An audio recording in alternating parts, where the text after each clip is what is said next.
Hello friends, welcome back to our channel. Friends, last time મેં આપને question પૂછ્યો હતો કે how many kinds of kidnapping mention under the Bharatiya Nyaya સંહિતા 2023. ભારતીય ન્યાય સંહિતા 2023 હેઠળ કેટલા પ્રકારના અપહરણનો ઉલ્લેખ કરવામાં આવેલો છે? ઓપ્શન મેં આપને આપ્યા હતા 2, 1, 3 કે 4 અને આપ સૌએ કોમેન્ટ કરીને બિલકુલ સાચો જવાબ આપ્યો છે. 20 નંબરના પ્રશ્નમાં સાચો જવાબ એ બની જશે. 2 પ્રકારના અપહરણનો ઉલ્લેખ કરવામાં આવ્યો છે અને ઘણા સ્ટુડન્ટને ખબર છે કે આ 2 પ્રકારો કયા કયા છે. એક પ્રકાર છે ભારતમાંથી અપહરણ અને બીજો પ્રકાર છે કાયદેસરના વાલીપણામાંથી અપહરણ. તો 20 નંબરના પ્રશ્નમાં આપ સૌએ કોમેન્ટમાં બિલકુલ સાચો જવાબ આપ્યો છે અને 2 પ્રકારના અપહરણની વાત સ્પષ્ટ થાય છે. તો ફ્રેન્ડ્સ, આજે આપણે ફરી એકવાર મળ્યા છીએ અને વાત કરવાના છીએ આવનારી ઓલ ઇન્ડિયા બાર એક્ઝામિનેશન માટે ખાસ ભારતીય ન્યાય સંહિતામાંથી બીજા બહુ જ અગત્યના એમસીક્યુઝની. આજે આ વિડીયો આપ સૌ એન્ડ સુધી જોજો જેથી સમજી શકો કે બીજા આવા કયા એમસીક્યુ જે બહુ જ અગત્યના છે એ તમારા માટે હેલ્પફુલ થઈ શકે એમ છે અને કઈ રીતે કેવા પ્રકારના એમસીક્યુ પૂછાય એમ છે એ પણ આપણે ચર્ચા કરીશું. સાથે સાથે જો આપને આન્સર્સ આવડતા હોય તો કોમેન્ટ બોક્સમાં જરૂરથી આપે આન્સર આપવાના છે. તો ફ્રેન્ડ્સ, બિલકુલ સમયને નહીં બગાડીએ. જે પણ કોઈ સ્ટુડન્ટ ચેનલ પર નવા છે પ્લીઝ ચેનલને સબસ્ક્રાઇબ કરી લો, બેલ નોટિફિકેશન આઇકોનને ઓન કરી લેજો જેથી આવનારા મોસ્ટ ઇમ્પોર્ટન્ટ વિડીયોના નોટિફિકેશન આપ સૌને સૌથી પહેલા મળી જાય. સ્ટાર્ટ કરીશું આજનો વિડીયો.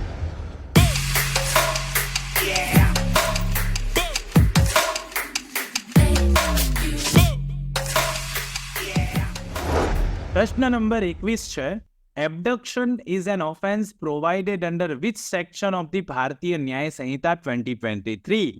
ભારતીય ન્યાય સંહિતા 2023ની કઈ કલમ હેઠળ અપનયન એક ગુનો છે? એબડક્શન એટલે શું? અપનયન. કઈ કલમ હેઠળ? ઓપ્શન એ કલમ 132, ઓપ્શન બી કલમ 137, ઓપ્શન સી કલમ 138 કે ઓપ્શન ડી કલમ 139. શું આવશે સાચો જવાબ ફ્રેન્ડ્સ? તો એબડક્શન, અપનયન જે છે ડાયરેક્ટલી પ્રશ્ન પૂછેલો છે. આપણે શું કરવાનું? આવો પ્રશ્ન માની લો પૂછાયો છે તો આપણે શું કરીશું? આપણી BNS ભારતીય ન્યાય સંહિતાની બેરેક લઈશું અને અનુક્રમણિકામાં આપણી જે અનુક્રમણિકા હોય એમાં કલમ 132 વાંચીએ, 137, 138 અને 139. માત્ર અનુક્રમણિકામાં વાંચો તો પણ જવાબ મળી જશે તમને. અને જેવું તમે કલમ 139 વાંચશો ત્યાં અપનયનની વાત કરવામાં આવેલી છે અને 21 નંબરના પ્રશ્નમાં તમને સાચો જવાબ મળી જશે ડી. સેક્શન નંબર 139 જે છે એ આપણને પર્ટિક્યુલરલી એબડક્શન એટલે કે અપનયનના ગુનાની વ્યાખ્યા આપે છે અને એટલા માટે ક્વેશ્ચન નંબર 21માં સાચો જવાબ શું બની જાય? ડી બની જાય. આ સરળ રીત છે, ઇઝીલી અને ખાસ સમયને બચાવતા તમે સાચો જવાબ કઈ રીતે આપી શકો તો આ પદ્ધતિ છે, તમે સાચો જવાબ આપી શકો એમ છો. આગળ વધીશું પ્રશ્ન નંબર 22 તરફ. પ્રશ્ન નંબર 22 છે, whoever takes or entices any child or any person of unsound mind out of the keeping of the lawful guardian of such child or person of unsound mind without the consent of such guardian, which offense is taken place here? હવે બહુ અગત્યની વાત કરી છે કે જે કોઈ પણ બાળક અથવા કોઈ અસ્વસ્થ મનની વ્યક્તિ રહે, આવા બાળકના કાયદેસરના વાલી અથવા તો અનસાઉન્ડ માઇન્ડની વ્યક્તિની સંમતિ વિના, આવા વાલીની સંમતિ વિના લઈ જાય અથવા લલચાવે તો આવું કોઈ વ્યક્તિ જો કરે છે તો નીચેનામાંથી કયા પ્રકારનો ગુનો થયો કહેવાશે? ઓપ્શન એ એબડક્શન એટલે કે અપનયન, ઓપ્શન બી કિડનેપિંગ એટલે કે અપહરણ, option C kidnapping from India એટલે ભારતમાંથી અપહરણ કે ઓપ્શન ડી કિડનેપિંગ ફ્રોમ લોફુલ ગાર્ડિયનશિપ કાયદેસરના વાલીપણામાંથી અપહરણ. શું જવાબ આવશે? તો આ એક પર્ટિક્યુલર વ્યાખ્યા જ આપી દીધી છે. આપણે જાણીએ છીએ કે અપહરણના 2 પ્રકારો આપવામાં આવેલા છે, ભારતમાંથી અપહરણ અને બીજું છે કાયદેસરના વાલીપણામાંથી અપહરણ. હવે આ વ્યાખ્યા કોની છે એટલું જ આપણે સમજવાનું રહ્યું. ભારતીય ન્યાય સંહિતામાં આ બંને વ્યાખ્યાઓ વાંચો, તમને જવાબ મળી જાય. 22 નંબરના પ્રશ્નમાં સાચો જવાબ ડી આવે. આ વાત થઈ રહી છે કિડનેપિંગ ફ્રોમ લોફુલ ગાર્ડિયનશિપની, કે જ્યારે કોઈ બાળક છે, અનસાઉન્ડ માઇન્ડની વ્યક્તિ છે એને લલચાવવામાં આવે, એના ગાર્જિયન હોય એની સંમતિ વિના લઈ જવામાં આવે તો આ તો કાયદેસરના વાલીપણામાંથી કિડનેપ કરી લીધું કહેવાય ને. એટલા માટે 22 નંબરના પ્રશ્નમાં સાચો જવાબ શું આવી જાય? ડી આવી જાય. આ પણ એક રીત છે. પ્રશ્નને ધ્યાનથી વાંચશો તો જવાબ શોધવામાં ઘણી સરળતા રહેશે આપને અને આપ સાચો જવાબ શોધી શકશો. આ બહુ અગત્યની વાત છે. આગળ વધીશું પ્રશ્ન નંબર 23 તરફ. મિત્રો, આપણે જાણીએ છીએ તેમ ઓલ ઇન્ડિયા બાર એક્ઝામિનેશન એક ઓપન બુક એક્ઝામ હોય છે અને તમે આ એક્ઝામમાં 2 રેક્ટ્સ લઈને જઈ શકો છો. તો ફ્રેન્ડ્સ, ઓલ ઇન્ડિયા બાર એક્ઝામિનેશનની તૈયારીને ખૂબ જ સરળ બનાવવા માટે પુનાહલ લો હાઉસ લઈને આવ્યું છે ખાસ 2 રેક્ટ્સ. યસ ફ્રેન્ડ્સ, આ જે 2 રેક્ટ્સ છે તે ડિગ્લોટ ફોર્મમાં હોય છે, એટલે કે અંગ્રેજી અને ગુજરાતી ભાષામાં, જેથી પરીક્ષામાં જો તમે લઈને જશો તો ખાસ કરીને જે પણ કોઈ પ્રશ્નો પૂછાશે એ તમામ પ્રશ્નોના આન્સર, તેના જવાબો આપ ઇઝીલી ફાઇન્ડ આઉટ કરી શકશો, એને શોધી શકશો અને પરીક્ષામાં તેનો સાચો જવાબ લખી શકશો. સાથે સાથે કોઈ પણ કોન્સેપ્ટને તમારે સમજવો હોય તો પણ એને તમે ગુજરાતીમાં, આપણી લોકલ લેંગ્વેજમાં બિલકુલ સ્પષ્ટ રીતે સમજી શકો છો. ફ્રેન્ડ્સ, આ જે 2 રેક્ટ છે એ નવા સિલેબસ મુજબ છે અને જેટલું પણ એમાં જરૂરી છે પ્રમાણે દરેક વસ્તુ એડ થયેલી છે, જેથી તમે ઇઝીલી એની તૈયારી કરી શકો છો, પરીક્ષામાં પણ સાથે લઈને જઈ શકશો.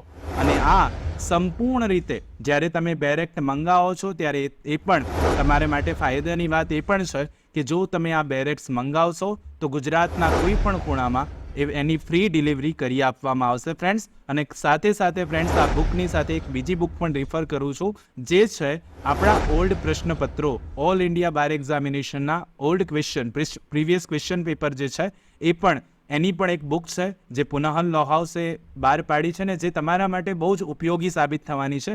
તમે પેપર સોલ્યુશન કરશો તો એનાથી તમને ઘણો બધો ફાયદો થવાનો છે. તો ફ્રેન્ડ્સ, રાહ શાની જુઓ છો? જો તમારી પાસે 2 રેક્ટ નથી તો આજે ને આજે સ્ક્રીન પર આપેલો નંબર છે, ડિટેલ્સ મેં આપી દીધી છે સ્ક્રીન પર, આપ એ 2 રેક્ટ્સ મંગાવી શકો છો અને સાથે સાથે એની એ રીતે તૈયારી પણ કરી શકો છો, જે આપને આ તૈયારી કરવામાં બહુ જ સરળતા રહેશે આ 2 રેક્ટ્સથી. ક્વેશ્ચન નંબર 23 આપ સૌની સ્ક્રીન પર છે.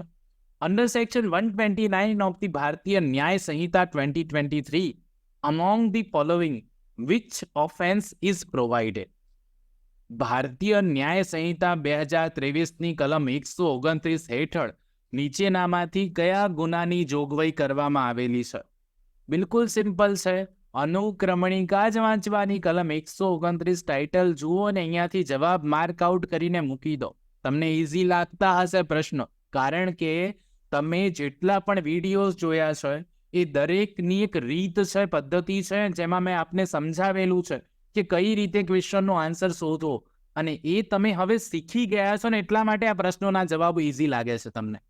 ઓકે, 23ની વાત છે. કલમ 129 હેઠળ કયા ગુનાની જોગવાઈ છે? ઓપ્શન એ બળ, force, option B criminal force, ગુનાહિત બળ, ઓપ્શન સી અસલ્ટ એટલે કે હુમલો, કે ઉપરોક્ત પૈકી કોઈ નહીં. તો 23 નંબરના પ્રશ્નમાં સાચો જવાબ બી આવે. કલમ નંબર 129માં ટાઇટલ બેઝ ક્વેશ્ચન છે, જેવું ઇન્ડેક્સમાં વાંચો ખબર પડી જશે કે વાત થઈ રહી છે ક્રિમિનલ ફોર્સની. તો 23 નંબરના પ્રશ્નમાં સાચો જવાબ શું બનશે? બી બની જશે. ક્રિમિનલ ફોર્સનો કોન્સેપ્ટ આપવામાં આવેલો છે. સીધે સીધું 2 રેક્ટના ટાઇટલમાંથી જ આપણને મળી જાય, અનુક્રમણિકા ઇન્ડેક્સમાંથી જ આ જવાબ મળી જાય આપણને. હવે આગળ વધીશું. ક્વેશ્ચન નંબર 24 આપ સૌની સ્ક્રીન પર છે. Whoever voluntarily obstructs any person so as to prevent that person from proceeding in any direction in which that person has a right to proceed. અહીંયા કહે છે કે જે કોઈ પણ વ્યક્તિને સ્વેચ્છાએ કોઈ દિશામાં આગળ વધતા એને અટકાવે કે જ્યાં તેનો આગળ વધવાનો અધિકાર છે, તો તેને કયા પ્રકારનો ગુનો કર્યો કહેવાશે?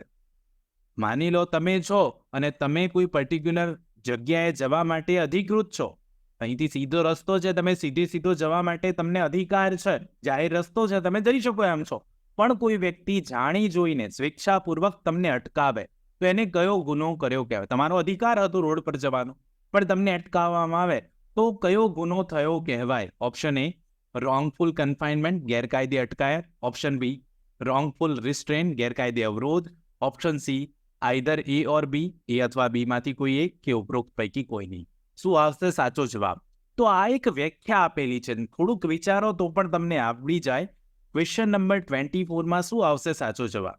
તો જ્યારે કોઈ પણ વ્યક્તિ કોઈ દિશામાં આગળ વધી રહી છે અને એને અડચણ ઊભી થાય, એમ સ્વેચ્છાપૂર્વક કોઈ વ્યક્તિ અડચણ ઊભી કરે છે, એ દિશામાં એનો આગળ વધવાનો અધિકાર છે, તેમ છતાં અડચણ ઊભી કરવામાં આવે તો એવા સંજોગોમાં ક્વેશ્ચન નંબર 24માં સાચો જવાબ બની જશે બી. એ ગેરકાયદે અવરોધ થયો કહેવાય. ઓકે, અને એટલા માટે આ રોંગફુલ રિસ્ટ્રેનનો કોન્સેપ્ટ છે. ક્વેશ્ચન નંબર 24માં સાચો જવાબ બી આવી જશે. What will be correct answer? B will be correct answer. 24માં સાચો જવાબ બી બની જશે. ક્વેશ્ચન નંબર 25 અને આજનો લાસ્ટ ક્વેશ્ચન. ખાસ આપ સૌને રિક્વેસ્ટ કરું છું કે કોમેન્ટ કરીને જરૂરથી હંમેશાની જેમ 25 નંબરના ક્વેશ્ચનનો આન્સર આપ સૌએ મને કોમેન્ટ કરીને જરૂરથી આપવાનો છે. લાસ્ટ ટાઈમ મેં આપને કહ્યું હતું તો કોમેન્ટની સંખ્યા વધી ગઈ છે, તો દરેકને રિક્વેસ્ટ કરું છું કે જેમ લાસ્ટ વિડીયોને તમે કોમેન્ટ કરી છે એમ જ આ વિડીયોમાં પણ જરૂરથી કોમેન્ટ કરજો. 25 નંબરના ક્વેશ્ચનનો આન્સર નીચે કોમેન્ટ બોક્સમાં દરેકે કોમેન્ટ કરીને આપવાનો છે. 25. Among the following, which is or are the kinds of grievous hurt under the ભારતીય ન્યાય સંહિતા 2023? નીચેનામાંથી ભારતીય ન્યાય સંહિતા 2023 હેઠળ કયા મહાવ્યથાના પ્રકાર છે?